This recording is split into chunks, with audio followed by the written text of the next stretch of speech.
Alternator के बारे में। अब आपकी तो क्लासें लगेगी, वो नियमित क्लासेस स्टार्ट हो जाएगी यूट्यूब पे भी। ऐप पे तो स्टार्ट ही है, ऐप पे मैंने स्टार्ट कर दी थी आपकी क्लासेस सोमवार से। नियमित रोजाना 2 घंटे वहां पे क्लास लगती है।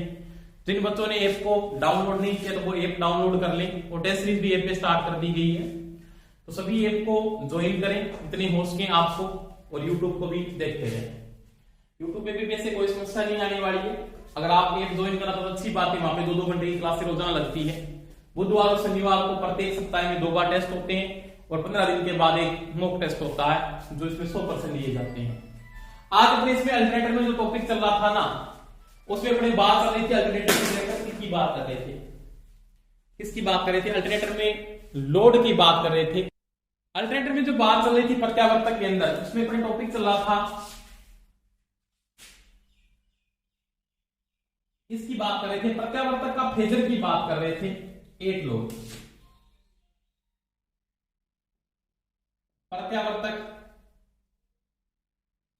का फेजर इन लोग 8 लोग लोड के भार के साथ,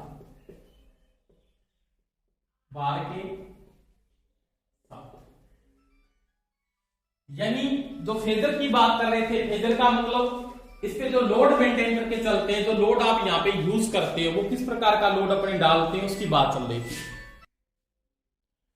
तो प्रत्यावर्तक का जो फेजर अपने बात कर रहे हैं लोड के साथ, तो अपने बात में जो लोड को मैंने यूज किया था लेगिंग लोड के साथ, तो मैंने फेजर को बता दिया था। इसके बाद अपने जो बात करेंगे वो करेंगे यूनिटी पीएफ के साथ फेजर, यानी आपका जो लोड है वो यूनिटी फेजर के साथ, जो पावर फैक्टर होगा वो आपका कौन सा पावर फैक्टर होगा? वो यूनिटी पावर फैक्टर होगा। और यूनिटी पावर फैक्टर के साथ किसकी बात करेंगे? फेजर की बात करेंगे। यानी जो आपका पावर फैक्टर है वो कौन सा? यूनिटी पावर फैक्टर के साथ बात कर रहे हैं कि जो लोड होगा उसका यूनिटी पावर फैक्टर। इसका मतलब यूनिटी पावर फैक्टर कौन सा होगा? आपका जो अल्टरनेटर पे लोड होगा वो कौन सा होगा? रेजिस्टिव लोड होगा। यानी यहाँ पे जो लोड यूज करने जा रहे हैं वो आपके पास कौन सा लोड आने वाला? वो रेजिस्टिव लोड होगा ओनली फॉर। कौन सा? रेजिस्टिव, जिसमें ओनली फॉर किसका मान पाया जाता है? आर का मान होता है, या वो रेजोनेंस परिपथ हो सकता है। क्योंकि रेजिस्टिव लोड रेजोनेंस में एक ही बात होती है, वहां पे रेजिस्टिव लोड ही काम करता है। तो देखो दोस्तों, मैं बात करता हूं यहाँ पे फेजर के अंदर। जैसे आपके पास कोई भी एक अल्टरनेटर है या क्या प्रत्यावर्तक है, उसके ऊपर आपने ऐसा लोड डाल रखा है, इसका पावर फैक्टर आपके पास क्या? इकाई है। क्या है? इकाई। यानी cos फाई का जो मान होगा, या पावर फैक्टर की जो वैल्यू आ रही है यहाँ पे, cos फाई का जो मान होगा वो क्या होगा? इकाई, यानी क्या होगा? 1 होगा। मानिए आपके पास एक अल्टरनेटर है ये वाला, और यहां से आपका इंड्यूस ईएमएफ पैदा हो रहा है, इंड्यूस ईएमएफ, ठीक है। इसके ऊपर आपने लोड डाला यहां से इंड्यूस, मैंने बताया वैसे पूरी डिटेल से बात पिछली वीडियो में पूरा समझाया। पिछली वीडियो जिन्होंने नहीं देखी वो दोबारा से देख ले, कोई समस्या है तो बता दी मेरे। यहां पे ये आर्मेचर का एक रेजिस्टेंस, इसको मैंने किससे लिख दिया? आरए से साइन कर दिया। यानी जो आर्मेचर रेजिस्टेंस की वैल्यू है उसको मैंने किससे साइन किया? आरए से साइन कर दिया। यानी आर्मेचर में रेजिस्टेंस का मान क्या होगा? पाया जाएगा, उसकी वैल्यू को किससे लिख दिया? आरए। तो यहाँ पे अल्टरनेटर का जो रेजिस्टेंस की वैल्यू है उसको मैंने आरए से साइन किया है, यानी आर्मेचर का जो रेजिस्टेंस है उसको मैंने आरए से साइन कर दिया। उसके बाद यहां पे आपके पास सिंक्रोनस रिएक्टेंस है, इसको मैं किससे साइन करूंगा? R S. ये मैंने समझाया सिंक्रोनस रिएक्टेंस क्या होता है, उसके बारे में आपने बात की, उसको अपने एक्स एस से लिखा जाता है, सॉरी। अब देखो यहां पे आपने कोई भी एक लोड जोड़ दिया, यहां पे एक लोड जुड़ा है, ये लोड है, और यहां पे जो लोड है वो कौन सा? रेजिस्टिव है। इसको जेड आर से साइन करता हूं, जेड आर का मतलब रेजिस्टिव लोड है, और यहां से जो धारा फ्लो हो रही है उसका मान क्या आपके पास? आई फ्लो का। तो देखो दोस्तों, मैं अगर बात करता हूं तो इसकी जो वोल्टेज ड्रॉप होगी, यहां पे जो वोल्टेज ड्रॉप करेगा वो होगी आई ए इंटू आर ए, और ये जो ड्रॉप करेगा वो करेगा आई ए इंटू एक्सएस। ये दोनों वोल्टेज ड्रॉप करेंगे। अब देखो, अब आपके पास जो पावर फैक्टर की वैल्यू क्या आ रही है? 1 आ रही है। क्या पावर फैक्टर का मान? 1 है। थीटा एंगल यानी कला कोण, या थीटा जो एंगल होगा वो कितने डिग्री का आएगा? वो आएगा 0 डिग्री। कितने का आएगा? 0 डिग्री, या 90 का आएगा? 0 डिग्री आएगा। क्योंकि cos 0 डिग्री का मान क्या होता है, 1 होता है। अब देखो, अब अगर इसके फेजर डायग्राम की अगर बात करो, इसका जो फेजर बनता है वो किस प्रकार से आप इसका फेजर बनाते हो, उसकी अगर मैं बात करता हूं तो सबसे पहले अगर मैं बात करूं फेजर के अंदर, आराम से देखना दोस्तों,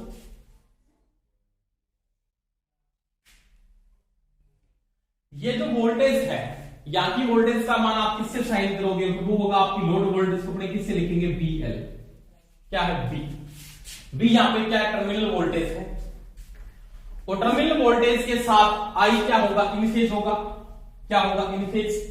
यानी यहां पे आपके पास ये 20 सप्लाई के साथ वोल्टेज आ रही है, इसका मान यहां पे क्या आपके पास V है, क्या है, V की वैल्यू। इन वोल्टेज मेंटेन हो रही है, उस वोल्टेज का मान आपके पास जो टर्मिनल वोल्टेज की वैल्यू आ रही है वो क्या है, V है। उसके साथ IA इंटू RA, और IA इंटू RA की जो वैल्यू है वो किसके पास लोड मेंटेन करके चल रहे हैं, वो रेजिस्टिव लोड है। और रेजिस्टिव लोड के साथ जो वैल्यू आती है, या तो आपके पास जो करंट चलता है वो क्या चलता है दोस्तों, इन फेज चलता है। क्या चलता है, इन फेज। तो यहां की जो वोल्टेज ड्रॉप होगी वो होगी IA इंटू RA। क्या होगी, IA इंटू RA। अब देखो, टर्मिनल वोल्टेज जो यहां पे आप यूज कर रहे हो, तो टर्मिनल वोल्टेज इस रेजिस्टिव लोड के साथ, यानी जो आर्मेचर का रेजिस्टेंस है ओनली फॉर रेजिस्टेंस के साथ वो क्या होगा, इन फेज होगा। दोनों का जो एंगल बढ़ रहा है वो इन फेज का एंगल है। यानी यहां से लेके यहां तक की वैल्यू, ओ से लेके मैंने यहां पे जैसे लिख दिया, ओ से लेके ए तक तो आपके पास V की वैल्यू है, और यहां से लेके यहां तक ये आपके पास बिंदु कौन सा आ रहा है, B। तो ये वैल्यू तो V है, तो ये कौन सा, IA इंटू RA। ये दोनों ऑप्शन में क्या चलेंगे, इन फेज। इन फेज का रीजन क्या है, तो यहां पे भी रेजिस्टिव लोड यूज कर रहे हो, यहां पे भी वैल्यू आपके पास कौन सी है, रेजिस्टिव लोड की है। अब इंडक्टिव लोड के साथ में अगर बात करूं, ये इंडक्टिव लोड है एक प्रकार का, सिंक्रोनस रिएक्टेंस है, और रिएक्टेंस क्या करता है, 90 डिग्री करता है, लेग करता है, बिल्कुल। तो इसका जो फेजर बनेगा वो यहां पे चला जाएगा, इस बिंदु पे। ये वैल्यू यानी B से लेके C तक की वैल्यू आपके पास क्या होगी, IA इंटू XX होगा। तो ये क्या करेगा, 90 डिग्री लेग करेगा। अब देखो, मुख्य धारा जो आपकी फ्लो हो रही है, इसके साथ जो ये फेजर बन रहा है वो ये फेजर बनेगा, तो ये इसका क्या कहलाएगा, इनोड कहलाएगा। ये इसका क्या होगा, इनोड। क्या होगा, इनोड। अब वही बात, आप जब पाइथागोरस प्रमेय को लगाते हो तो आपके पास क्या आता है, कर्ण स्क्वायर बराबर क्या होता है, तो आपने पढ़ा है आधार स्क्वायर प्लस में क्या होता है, लंब स्क्वायर। आधार स्क्वायर प्लस में लंब स्क्वायर। और इसको खोलने के बाद आपके पास जो कंडीशन आती है, यानी आधार पे आपके पास क्या वैल्यू है, तो आपके पास जो आधार है वो देखो क्या है, कर्ण पे आपके पास क्या, कर्ण की वैल्यू क्या है, O से लेके क्या है, CQ square, OC square, O से लेके CQ स्क्वायर, प्लस आधार क्या आपके पास, आधार पे क्या है, OA प्लस AB की होल स्क्वायर, प्लस क्या आएगा यहां पे, BC की होल स्क्वायर। अब देखो, इसका मान पुट अप कर दो यहां पे, इसकी जगह क्या आ जाएगा, इनोड स्क्वायर, और यहां पे ओवर की वैल्यू क्या है, V plus IA into RA की होल स्क्वायर, प्लस क्या हो जाएगा यहां पे, IA इंटू XX की होल स्क्वायर। अब देखो, जब इसकी स्क्वायर हटाओगे तो यहां पे वैल्यू आपके पास क्या आएगी, V plus IA into RA की होल स्क्वायर, प्लस में IA इंटू XX की स्क्वायर। इसकी स्क्वायर हटाने पे क्या लग जाएगा, रूट लग जाएगा। तो ये वैल्यू आ गई आपके पास, इनोड की वैल्यू होगी। तो रेजिस्टिव लोड के साथ जो वैल्यू आती है इनोड की वैल्यू, वो इसके क्या होती है, बराबर होती है, जो आप यहां से क्या कर सकते हो, ज्ञात कर सकते हो। तो यहां पे अगर रेजिस्टिव लोड है तो रेजिस्टिव लोड का जो फेजर बनता है वो बिल्कुल सिंपल है, उसमें कोई समस्या नहीं आनी चाहिए आपके पास। अब ये जो एंगल होगा वो होगा 90 डिग्री का, और ये इसका थीटा एंगल होगा, और ये एंगल होगा आपके पास 90 डिग्री का। ठीक है, अब ये मैंने आपको इनोड की वैल्यू आती है वो इसके बराबर होती है। अब यहां पे एक चीज का ध्यान रख लेना, एक तो रेजिस्टिव लोड कौन सा, एक तो रेजिस्टिव लोड और एक आपके पास कौन सा था, इंडक्टिव लोड।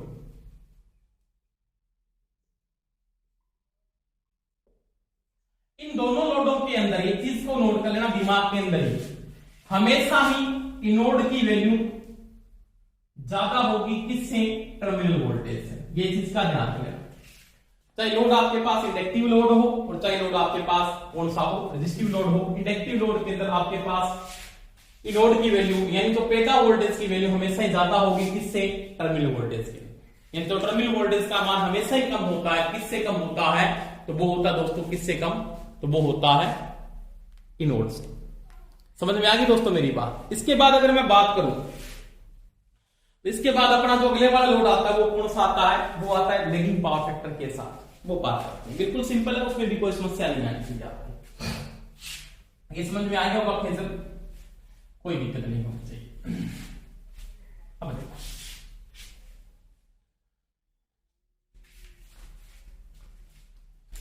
अब मैं इसमें अगर बात करता हूं कि आपके पास जो भार आप यूज कर रहे हो, आपके पास कौन सा भार आप यूज कर रहे हो वो देखो आराम से।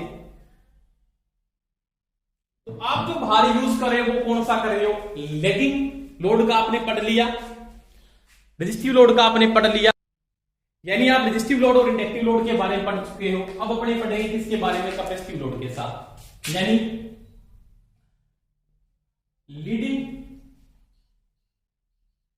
पीएफ के साथ फेजर, यानी जो आपके पास लोड है वो कौन सा लोड है, कैपेसिटिव लोड है। कौन सा है, कैपेसिटिव लोड। यानी यहाँ पे तो लोड लीडिंग पावर फैक्टर किसका होता है, तो आपको पता है ये लोड कौन सा आएगा, तो कैपेसिटिव लोड होगा। कौन सा लोड होगा, कैपेसिटिव लोड।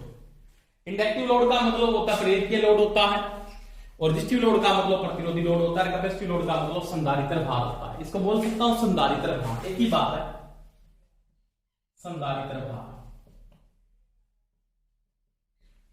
देखो इसके अगर मैं फेजर की बात करूं तो इसमें क्या होगा, यहां पे जो लोड आप जोड़ के चलते हो, आपके पास जो लोड आप यूज कर रहे हो, इस प्रकार का इसका ये आपके पास अल्टरनेटर मान इसमें नोड पैदा हुआ, ये इसका सर्किट डायग्राम बना हुआ ऐसे में, यहां पे आर्मेचर का कोई रेजिस्टेंस है, इसको मैंने आरए से साइन कर दिया, और यहां पे कोई इंडक्टिव है, ये आपका सिंक्रोनस रिएक्टेंस है, और यहां पे आपने लोड डाल दिया, एक भार डाल दिया, और आपको इसने किससे साइन कर दिया, जेड से साइन कर दिया। जेड का मतलब यहां पे जो लोड है वो कौन सा लोड है, तो वो आपके पास कौन सा लोड है, कैपेसिटिव लोड है। कौन सा लोड है, कैपेसिटिव लोड। यानी यहां पे आप किस लोड को यूज कर रहे हो, तो आपके पास जो यहां पे भार है वो कैपेसिटिव भार आप यूज कर रहे हो, यहां से जो करंट फ्लो हो रहा है वो आईए, ठीक है, और यहां की जो वोल्टेज उसको टर्मिनल वोल्टेज के उसको मैंने किससे साइन कर दिया, वी से साइन कर दिया। अब देखो इसकी ड्रॉप वोल्टेज तो पता आपको, आईए इंटू क्या होगा, आरए होगा, और ये होगा आईए इंटू एक्स एस होगा। यहां पे तो कोई समस्या नहीं, सेम कंडीशन है, कोई दिक्कत नहीं, परंतु ये चीज चेंजिंग हो रही है। यहां पे संधारित्र भार है, कौन सा है, संधारित्र भार। यहां पे जो लोड जुड़ रहा है तो कैपेसिटिव लोड डाला, ऐसा लोड डाला जो कैपेसिटिव लोड है। इसके मैं फेजर डायग्राम की अगर मैं यहां पे बात करता हूं, इसका जो फेजर बनता है वो किस प्रकार से बनता है, वो देखो आराम से। देखो ये कंडीशन है, यहां से लेके आपके पास क्या होगा, एक तो टर्मिनल वोल्टेज की वैल्यू किससे आ रही है, वी से साइन कर रहे हैं, कि टर्मिनल वोल्टेज का मान आपके पास क्या है, वी है। समझ में आ गई मेरी बात। यह टर्मिनल वोल्टेज की वैल्यू आपके पास क्या है, वी है। जैसे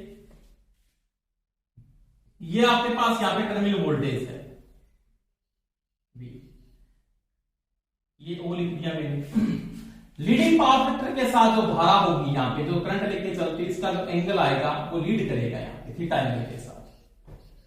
ये थीटा एंगल क्या होगा, लीडिंग होगा, यानी ये क्या होगा आपके पास आई। यानी इंडक्टिव लोड के साथ धारा क्या होती है, हमेशा ही लीड करती है। क्या करती है, लीड करती है। V और I के बीच का जो एंगल बन रहा है वो आपके पास क्या बन रहा है, लीडिंग का बन रहा है। अब देखो इसी एंगल के साथ मैं अगर बात करूं, रेजिस्टिव लोड के साथ धारा क्या रहती है, मुख्य धारा इन फेज रहती है ना, इसके सेम टू सेम इसका ग्राफ बनेगा। इसके साथ मुख्य वोल्टेज मुख्य धारा के बीच में जो लीडिंग है, परंतु ये जो ड्रॉप है ना, ये ड्रॉप इस आईए के साथ क्या होगी, इन फेज होगी। क्या होगी, इन फेज। यानी आईए के साथ इन फेज होगी, इन फेज इसका सेम एंगल इसके ऊपर यहां से, तो यहां पे इन फेज का एंगल आएगा ऐसे, ये इसके बिल्कुल सेम टू सेम ऐसे, इस प्रकार से। जैसे यहां पे मैंने बिंदु ले लिया इसका बी, क्या ले लिया बी, यानी तो ये इसकी वैल्यू आ रही है, इसकी कौन सी वैल्यू आ रही है, बी की वैल्यू, और ये क्या है आपके पास, तो ये है आई ए इंटू आर ए। दोबारा से रिपीट कर रहा हूं, V और I के बीच का जो थीटा एंगल है ये तो लीडिंग पावर फैक्टर है, मुख्य धारा और मुख्य वोल्टेज के बीच का एंगल है। अब ये जो IA के साथ इसका एंगल होगा वो तो होगा इन फेज, तो ये इसके साथ क्या इन फेज है। अब ये इससे क्या होगी रिएक्टेंस, सीक्वेंस रिएक्टेंस क्या होगा, इसे लेग करेगा, बिल्कुल क्या करेगा लेग, तो इससे लेग करेगा, कितनी डिग्री करेगा 90 डिग्री, तो इसका जो एंगल आएगा वो यहां पे एंगल आएगा ऐसे, ये एंगल ऐसे क्या आएगा 90 डिग्री का एंगल, यहां पे जो एंगल बनना चाहिए बिल्कुल क्या बनना चाहिए 90 डिग्री का एंगल ऐसे, जैसे ये बना, ये सी आ गया तो ये वैल्यू किसकी आएगी आई ए इंटू एक्स एक्स, तो ये जो एंगल है इस दोनों के बीच में 90 डिग्री का होना चाहिए। समझ में आ गई दोस्तों मेरी बात। तो ये इसका जो फेजर बनता है वो इस प्रकार से आप इस फेजर को यूज करते हो, यानी जो फेजर की वैल्यू आ रही है वो किस प्रकार से बनता है, तो ये इसके साथ क्या है लीडिंग है, ये इसके साथ क्या है इन फेज है, और ये इसके साथ क्या कर रहा है देखो यहां से लीडिंग कर रहा है, तो इसमें धारा वोल्टेज है वो लेगिंग करेगी, इसके साथ इससे लेगिंग करेगी, इसके साथ ये लेगिंग करेगा, बिल्कुल बात सही है वोल्टेज को।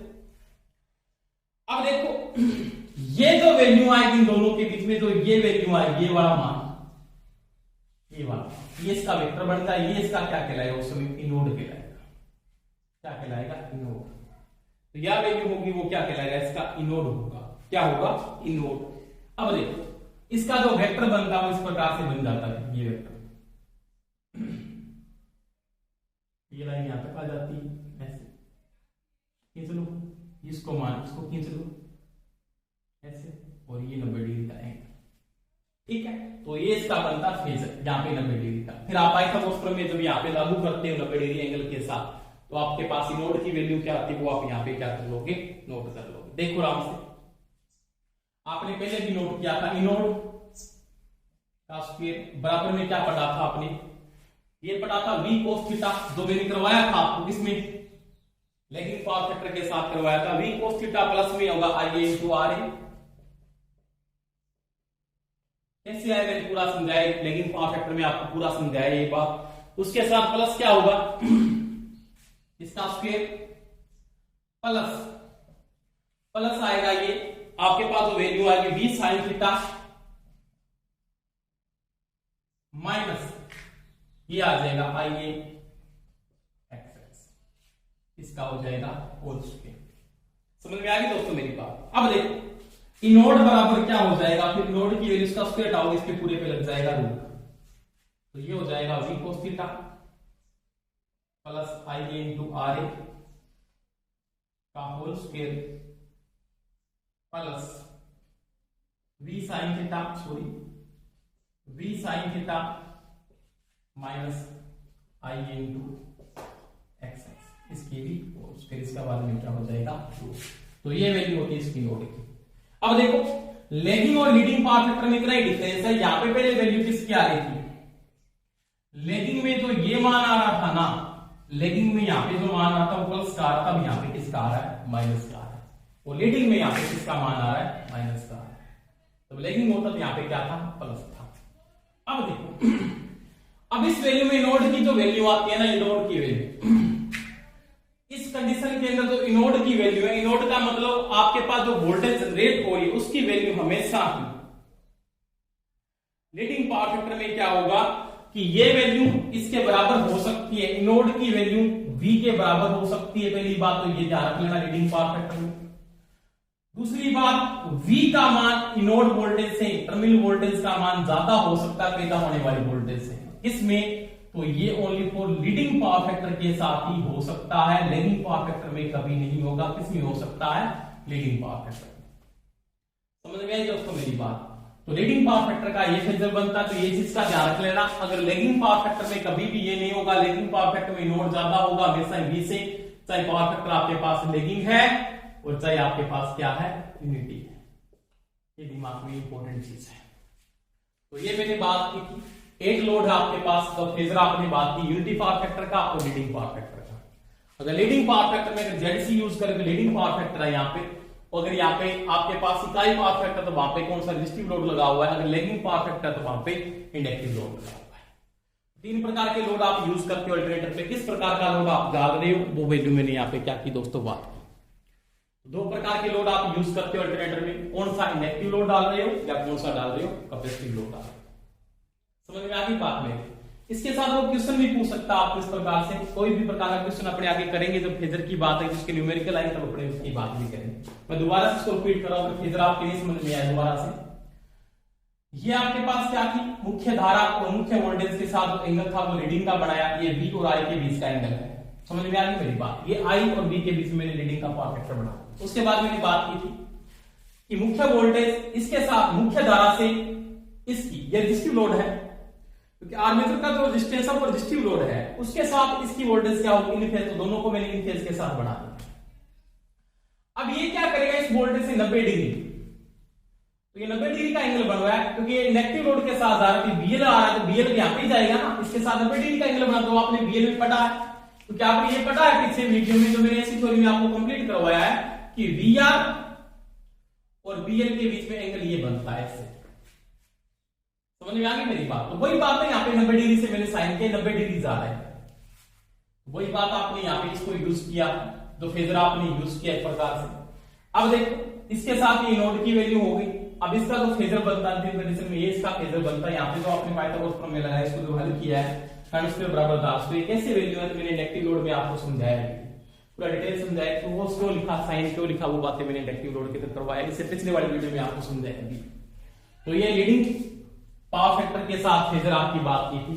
और यहाँ पे एक चीज का ध्यान रख लेना, एक लीडिंग लोड ऐसा है अल्टरनेटर के अंदर जिसमें BL का मान है टर्मिनल वोल्टेज इनोड वोल्टेज से भी क्या हो सकती है, ज्यादा हो सकती है या बराबर हो सकती है। ये चीज का ध्यान रखना और दिमाग में सेट कर लेना।